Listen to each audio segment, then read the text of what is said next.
السلام عليكم ورحمة الله وبركاته. ازيكم يا حبايب مطبخ اصغر شيف؟ عاملين ايه؟ يا رب تكونوا دايما بخير. النهارده ان شاء الله هنعمل مع بعض العجة المصرية الجميلة جدا على طريقة حماتي. تعالوا كده نشوف المكونات بتاعتنا. عندي نص كوباية من الدقيق، وعندي 5 بيضات، طبعا البيض زي ما تحبي، عايزة تزودي زودي، وعندي بطاطساية متوسطة وطماطمتين وكوستين، وعندي هنا للتوابل بتاعتي بابريكا وملح وفلفل اسود وكمون وكزبرة ناشفة. تعالوا كده نبتدي الوصفة بتاعتنا ونشوف هنعمل ايه.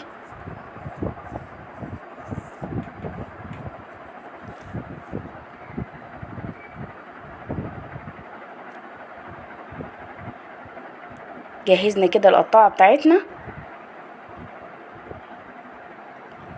وهبتدي ابشر الخضار اللي عندي، يعني هبشر البطاطس وهبشر الكوسة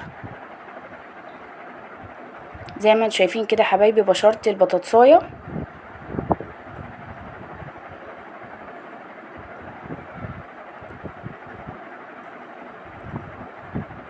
مغذية جدا وجميلة جدا. اي خضار حابة تدخليه فيها دخليه، بس تقطعيها صغير زي البشر البطاطس كده. ودلوقتي هنبشر الكوسة.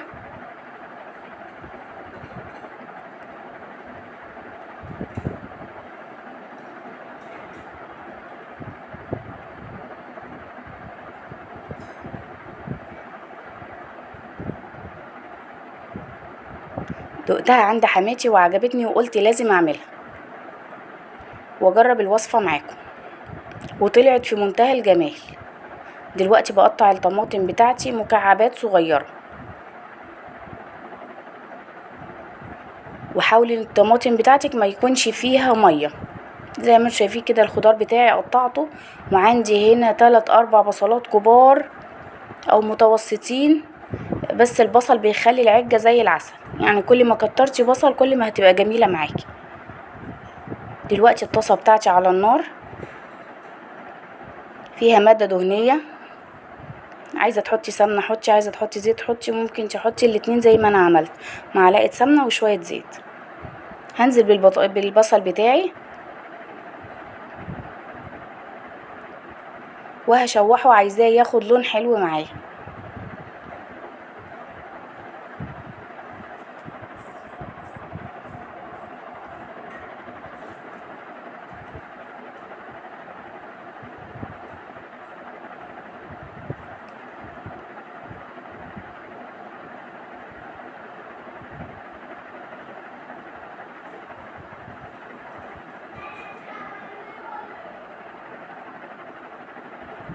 زي ما انتوا شايفين كده حبايبي لونه ابتدى يفتح معايا.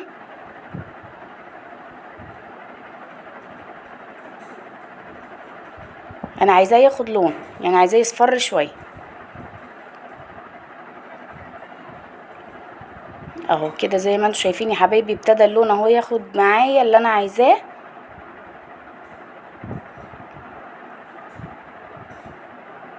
وهنزل عليه بقى بالخضار.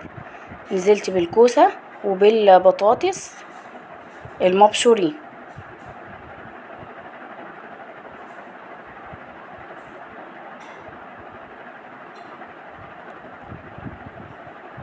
نقلب تقلبتين كده. طبعا انا بسوي الحاجة دي كلها على النار من فوق، لان البيض ما بياخدش سوا، يعني لما تدخل الفرن مش هتاخد من 10-15 دقيقة والصينية بتاعتك هتكون جاهزة، فلازم الخضار يستوي من فوق الاول.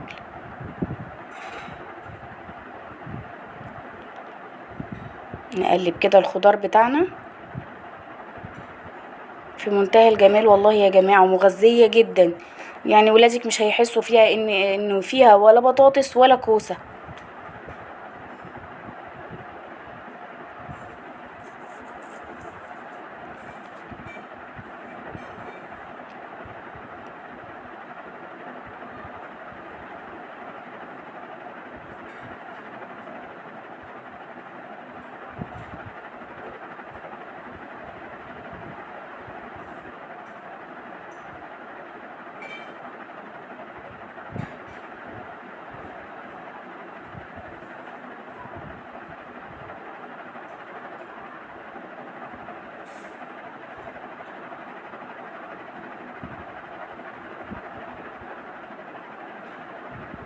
دلوقتي حبايب قلبي انا نزلت بالطماطم بتاعتي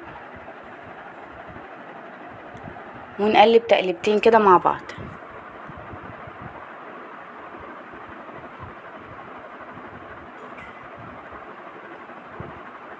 عايزاها تشرب كل المية اللي فيها او السوائل اللي نزلت من الخضار.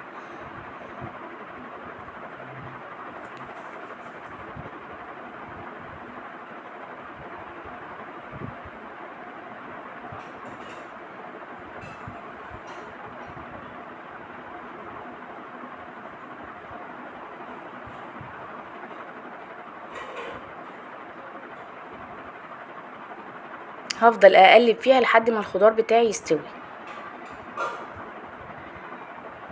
دلوقتي انا حطيت قرنين فلفل متقطعين، لو بتحبي الحامي، ما بتحبيهوش خلاص بلاش.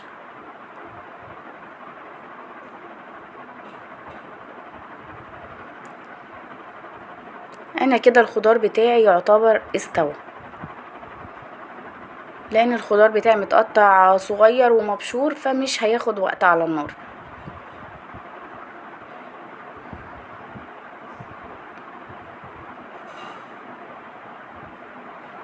ودلوقتي يا حبايبي انا هسيب الخضار بتاعي لما يبرد خالص، هحط له بس التوابل بتاعته.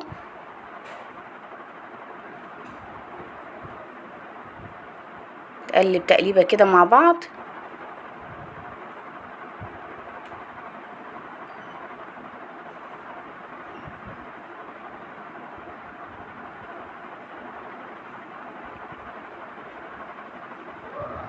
كده الخضار بتاعي جاهز، بس هسيبه لما يبرد خالص.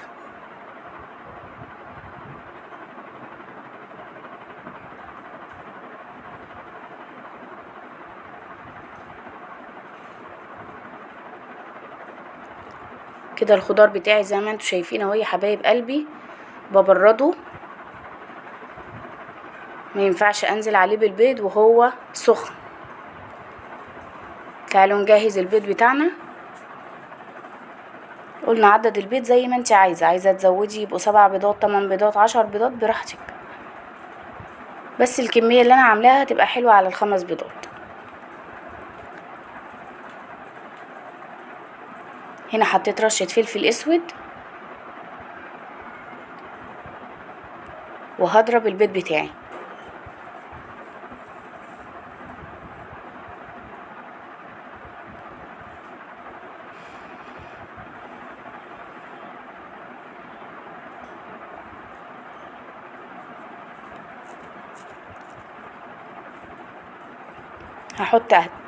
هحط عليه الدقيق ونقلب كويس قوي، مش عايزين فيه اي تكتلات. لو عايزه تضربي الخليط ده في الخلاط اضربيه.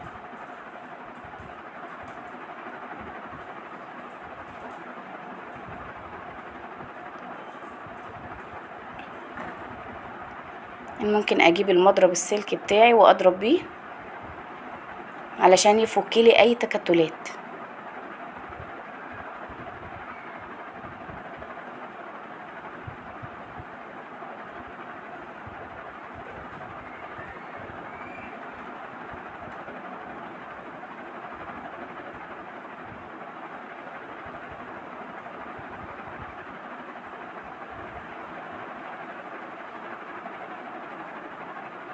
زي ما انتوا شايفين كده حبايب قلبي الخليط خلاص اهو جاهز معايا. هجهز بقى الصينيه بتاعتي.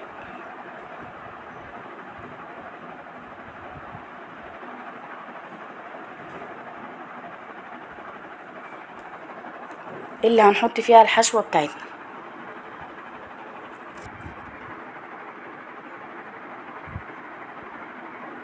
نزلت على البيض، نسيت اقول لكم يا جماعه، بمعلقه من البيكنج صودا. دي حاجه مهمه جدا، هي اللي هترفع معاكي العجه. وحطيت عليها معلقه من الخل، ده برضو لزفارة البيض. احنا حاطين فلفل اسود، بس برضو الخل بيمنع اي ريحه زفاره. ما تنسوش معلقه البيكنج صودا او الصودا الكاويه او الكربوناتو. هنا حطيت الخضره بتاعتي حزمة من الكزبرة الخضراء وحزمة من البقدونس. غسلتها وقطعتها وحطيتها على الخليط بتاعي زي ما انتوا شايفين كده. الخليط بتاعي برد خالص، ما ينفعش انزل عليه بالبيض وهو سخن علشان ما يستويش. ننزل بقى بالبيض على الخليط اللي احنا عملناه.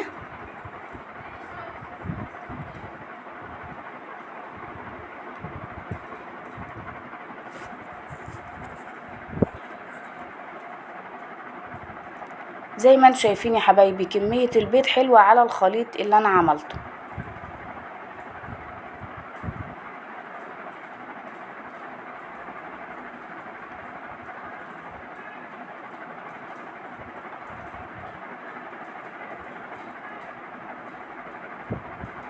نقلبهم كويس وندخل المكونات كلها في قلب بعض.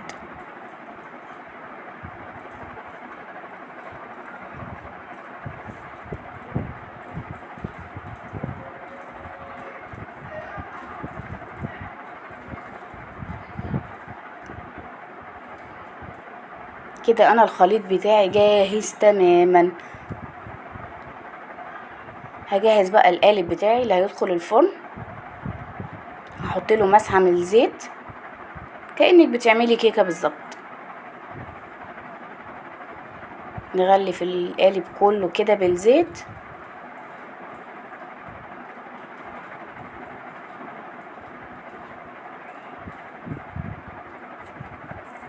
نمسح الجوانب.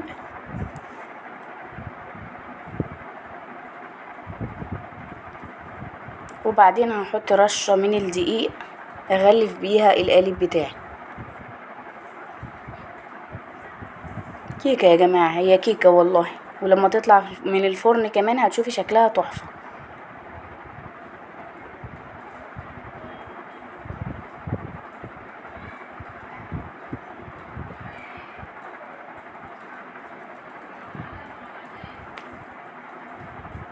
دلوقتي انا بفضي الدقيق الزيادة من القالب علشان نحط الخليط بتاعنا.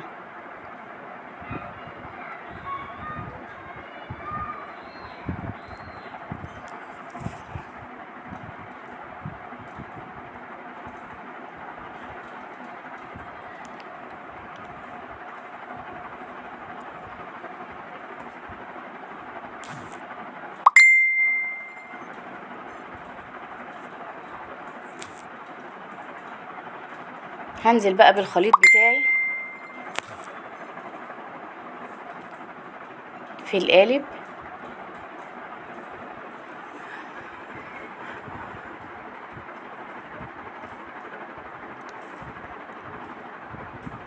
هسوي بقى كده واسوي الجناب بتاعتي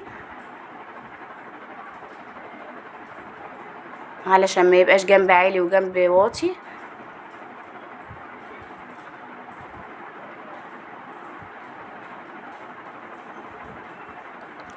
نخبطها خبطتين بقى كده علشان نساوي الصينيه بتاعتنا. طبعا مسخنين الفرن زيه زي الكيكه يا جماعه بالظبط. لازم الفرن يبقى متسخن قبليها بربع ساعه.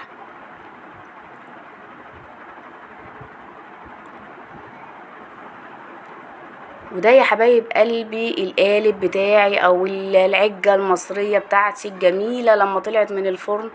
شوفوا شكلها عامل ازاي، تحفه تحفه تحفه. بسم الله ما شاء الله عليها. جميله جدا وريحتها قلبت البيت وطعمها مش قادره اقول لكم. يا رب الوصفه بتاعتي النهارده تكون عجبتكم.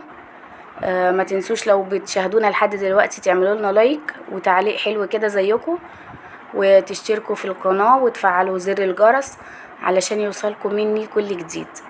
واشوفكم في فيديو جديد يا حبايب قلبي ان شاء الله. ما تنسوش يا حبايبي اللايك بتاعكم بيرفع لي الفيديو، بيشجعني ان انا انزل لكم فيديوهات كمان وكمان.